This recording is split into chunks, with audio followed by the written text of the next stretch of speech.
It's funny about Derrick Henry. First couple years wasn't a superstar in the league. Then he develops into one, Nope. and then he goes to Baltimore. And it's easy to say, well, it's the Ravens. Of course he can run it, but they replaced 3 starters on the O line. It seems to me that it's not just that Derrick Henry's talented. It seems to me that the way they use him, he's getting yards before contact a lot this year. That's what it looks like Yeah. to me. He's always been good plus post-contact. But what are they doing specifically to Derrick Henry, who's given him kind of a rebirth in the league? Lamar Jackson. Well, there's no question that the Lamar factor plays into that because you have to account for Lamar in the run game.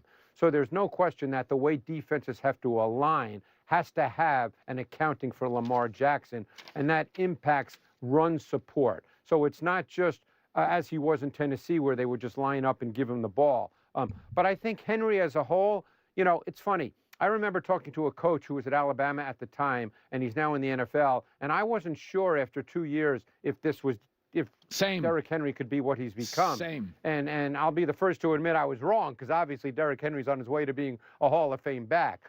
But the thing about Henry, because in a sense he's not a power runner in that he runs over people, Colin, but he's a power runner in this sense. When it's blocked for 3, you look up and he just got 7. And you go, how did he get 7? It didn't look like he got 7, but he just got 7. And then you add that to the fact that he can take it to the house for his size on any given play, and that combination is really hard to beat. But there's no question that the Lamar Jackson factor figures into how defenses have to align, and therefore that really dictates run support issues for defenses.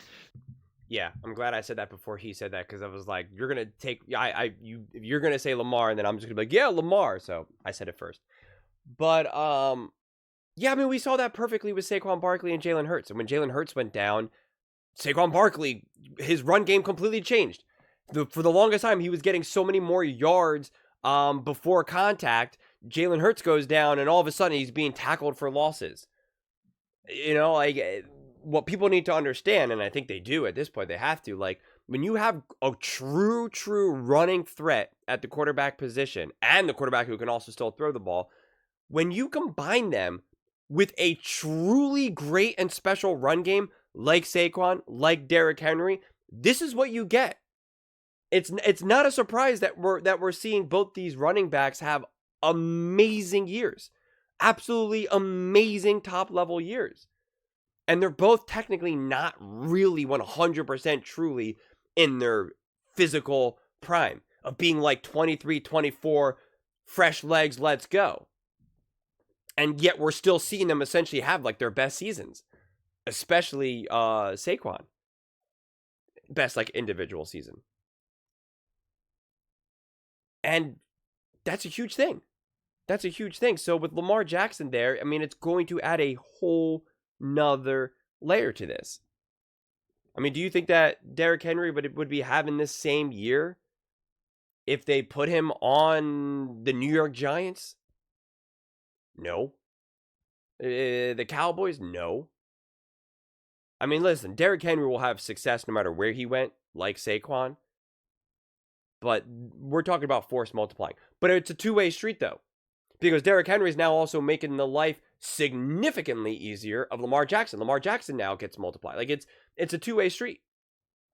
Undeniably. It's a two-way street.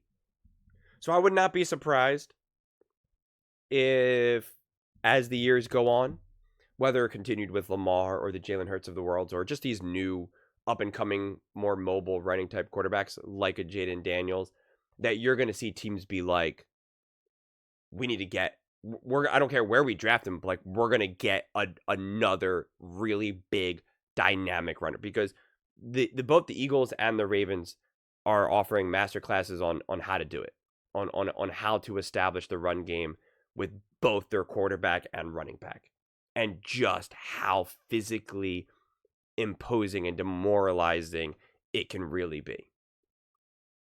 I mean, this 1-2 punch is wild. And again, if you're a Ravens fan, like, you got to be almost like angry, because you're like, oh my God, why wasn't Derrick Henry here last year? If he was here last year, we waltz in and win the Super Bowl.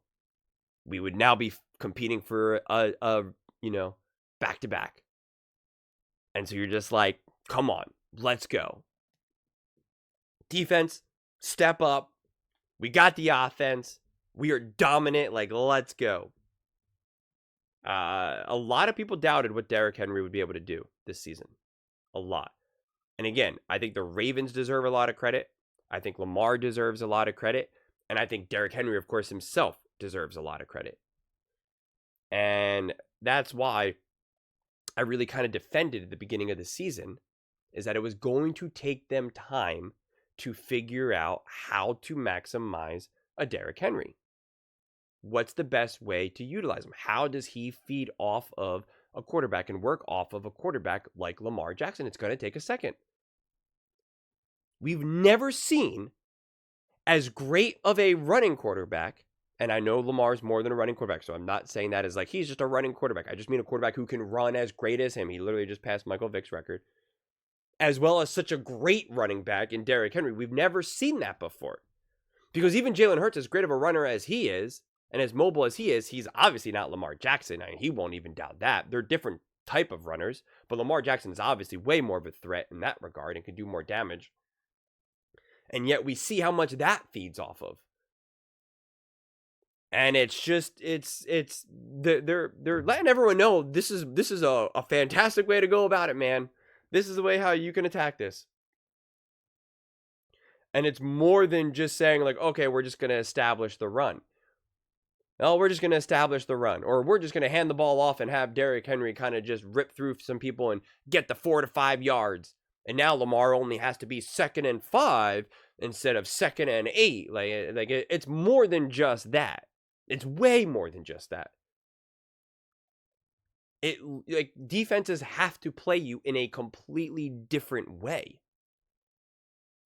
which will open up the field in a completely different way. Not to mention, if you have a smart enough OC, they then know how to use that against you. They know how to use that against you. It is very much like chess. I'm going to do this over here because I'm expecting you to go do this and that, which then allows me to do this and that. Like, we always joke like, oh, you know, I'm playing chess, you're playing checkers. But like when you really kind of take that little metaphor through, like you have to really understand, like, what are we saying here?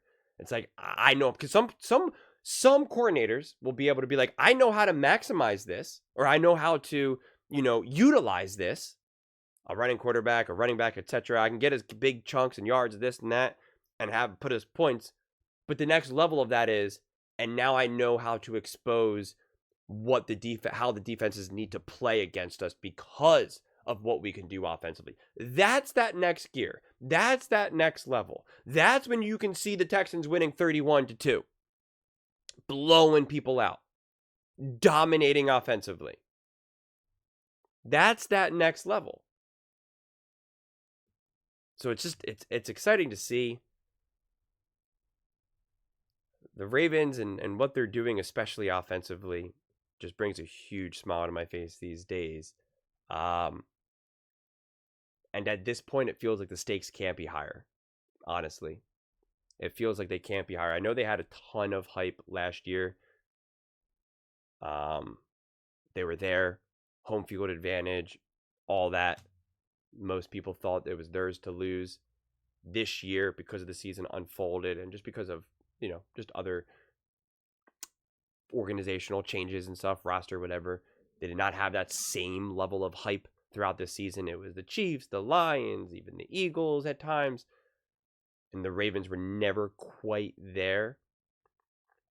From my viewpoint right now, it actually feels like the energy's there, the belief is there, the wins are there, the type of wins are there. And it's going to be like, I think, you know, yeah, it's all there. So we are so close, man. We are just a couple weeks away. Oh, gosh, it's crazy. I honestly can't wait. Every single video, I could just say, I can't wait. I can't wait. I can't wait because I honestly, genuinely can't wait. But those are just my thoughts. I'd absolutely love to hear yours. What do you guys all think about Derrick Henry and how he's kind of been able to work off of Lamar and how Lamar's been able to work off of him? How valuable, is that even a question? How valuable is he to the Ravens offense? Oh, the answer is very valuable. Thanks. Glad we got that out of the way. But you know, it's written. I'll ask it. Let me know in the comments below. I read every single comment. So whether you agree with me or disagree with me, either way, let's get in some discussions. Let's get in some fights. But ultimately, let's just have some fun. And please do consider subscribing. We're building an amazing community here, and I absolutely love to see you part of it. I want to build something that we all genuinely feel connected to, something that we're really excited to be part of. I think we're well on our way to doing it. Please don't forget to give this video a thumbs up, as it really does help visibility and the algorithm. Thank you so much. See you next time.